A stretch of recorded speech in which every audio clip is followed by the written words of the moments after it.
मित्रांनो, जे का रंजले गांजले त्यासी म्हणे जो आपुले, तोची साधू ओळखावा देव तेथेची जाणावा. ह्या जगद्गुरू संत तुकाराम महाराजांच्या अभंगाच्या ओळी ऐकल्यावर एकच नाव समोर येते, ते म्हणजे संत गाडगेबाबा. संत गाडगेबाबा कुठल्याही तीर्थक्षेत्राच्या ठिकाणी जात होते, तेथे राहत होते, पण कोणत्याही देवाचे दर्शन घेत नव्हते. मंदिराच्या बाहेर थांबून तेथील भक्तांची सेवा करीत असत, परिसर स्वच्छ करीत असत.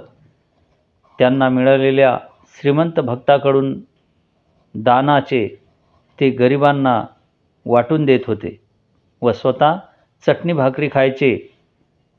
असाच प्रवास संत गाडगेबाबांचा होता.